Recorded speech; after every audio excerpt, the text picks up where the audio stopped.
Chelsea against the Brazilian side, Fluminense, live on talkSPORT at 8 o'clock tonight for a place in the Club World Cup final where they'll play PSG or Real Madrid. And the big question is going to be, we won't know for some time, Andy, whether they reach the semi-finals, and that's as far as they get, or the final.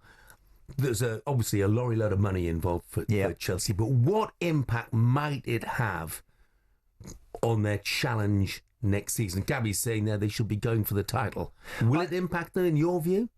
I think what's happening this summer, I think it will have an effect, and I think Enzo Maresca is going to have to manage the squad absolutely perfectly in a faultless fashion, because I don't believe you can play right into the middle of July without that having ramifications at some point. Having played international football during the summers in my era, I know what it felt like come December, January, February, sometimes when you're on your knees, and with smaller squads in my day, of course. But even so, I do think I don't see Chelsea as, with what they have at the moment, as title winners. Do I see them as title contenders? I don't think so. I think they are a top 5 team. I think they have the potential, but all of those combinations Enzo's got to get right if Chelsea are gonna compete for the title next season. All those new combinations. Is it Delap as the 9 more often than not? Will it be João Pedro dropping off? Well, if that's the case, where does that leave Cole Palmer? Don't play him wide. He's not as effective there. I think the structure of the basics of the team, Jeff, are decent. Reece James, obviously want to keep him fit. Tosin, Levi Colwill, Marc Cucurella, I thought last season had an outstanding season. He can be a tough watch sometimes because he's a niggly little so-and-so, but I tell you, he was brilliant. He was brilliant. He was so good. And then obviously Moises Caicedo played very well alongside perhaps Enzo. And if you've got Cole Palmer in front of them with maybe a Neto, whether it's Jamie Gittins, and again, who's going to occupy that 9 shirt? So he's got to get all those big calls right. And I think when I look at Liverpool and I look at Arsenal, but for one or two positions, they're kind of, you feel they're pretty much set and ready to go, and perhaps in a better position to really go all out for the title. I mean, Romeo Lavia is another one. He's another one I really, really like, but he's another one. Keeping him fit is one of the things. Look, a lot of their signings so far, Andy, they're focused on forward players. Obviously, Delap and João Pedro, Jamie Gittins. What about defensively? What do they still need? I mean, first of all, I suppose blindingly, obviously, is they still haven't got a replacement goalkeeper for Robert Sanchez. No. Is he going to start between the sticks for them? Again, when you look at Robert Sanchez, if you were going to design a goalkeeper and you wanted someone that's with that sort of frame, that stature, Jeff, and everything about him, you'd think you could improve him. I'm not seeing an improvement enough in his game. He can look a bit cumbersome and a bit awkward sometimes with the ball at his feet. And fundamentally for Robert Sanchez, look, he's a big guy and can use his hands well. I just think he makes poor decisions in and around the box, particularly when he's under pressure, particularly when there are people in and around him. So many goalies nowadays get so het up and panicky about traffic in and around them and trying to smash it out the way rather than just focusing on the ball and come and get it. But I would think Chelsea would benefit from a better keeper and possibly another centre-half. I think Levi Colwill was improving, as I mentioned earlier. I don't like seeing centre-halves drop to the floor, holding their hands in the air, claiming for a free kick, looking at the ref, trying to buy a free kick. I think that's highly dangerous, and I wish he'd get out of that habit. But he's clearly a talented player. I wouldn't be surprised if they're out there looking to try and do something in that position. I mean, as far as goalkeepers go, of course, they've had their eyes set on Mike Maignan at Milan for some time, but Max Allegri's totally ruled that out since he's come in as coach and said he is not leaving the club.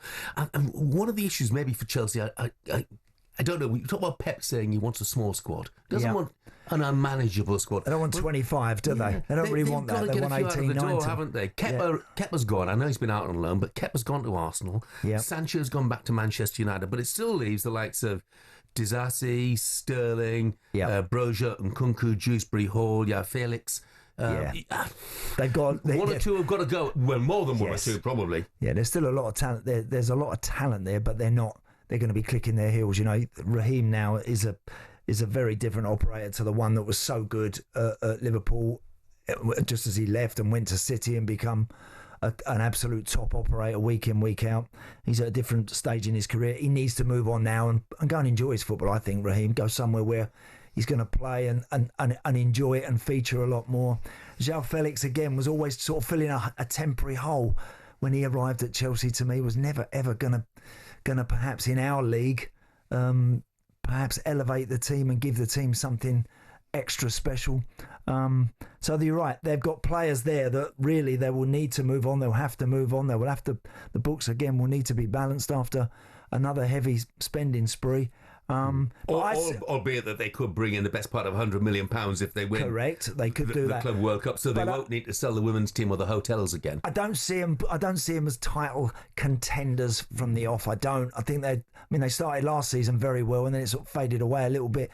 I think that they'd have to have a phenomenal season, and all of those new signings would really have to hit the ground running. For Chelsea to really, really put pressure, I think, on Liverpool or Arsenal. Indeed, I mean, Man City, I don't know quite what to expect of them next year. Jeff, what are you thinking, City? Look, it depends how the signings work, and I'm not necessarily convinced by all of the signings. And people say, when I say to them, yeah, and there's no Kevin De Bruyne, and people say, but De Bruyne wasn't great last season. No, he wasn't. And City didn't win the title. I'm thinking 2 or 3 seasons ago when Kevin De Bruyne was a completely different imperious, class. Wasn't he? Yeah, and Ilkay Gundogan, before he went off, on the first occasion, before he came back, absolutely fantastic player. And I don't think they've necessarily quite got that quality now. That's just my view. Could be completely wrong. By the way, it brings us round. Connell has just texted in here. We're talking about Chelsea. Yeah. Lavia, Palmer, Delac, Gittins, all Manchester City Academy graduates. Yeah, good point. I mean, again, there's a load of those. I think Morgan Rogers was at Villa. I think he was at City, wasn't he? As a kid, it's amazing now. Look, and that's good. I mean, again, City ain't got room for them all the good players that they have, and that boys do move on, and that they go and show that they've got plenty about themselves. But no, I think Chelsea will be, of course, in and around the top 5. Absolutely in amongst come on. that. Let's put you on the spot. Give us your top 4. Top 4, I'm going to go... I'm very tempted again. I am tempted. I went Arsenal last season. I'm tempted to go with them again this time round if they were to land Gyokeres, and he's given every opportunity to get up and running early. I'm tempted to go with them, perhaps just over Liverpool. I would probably go City before I would then look at... I'm intrigued by Newcastle with Elanga and Anthony Gordon and Isak. I like that. I like that, Jeff. I think that's exciting. So I think it's difficult.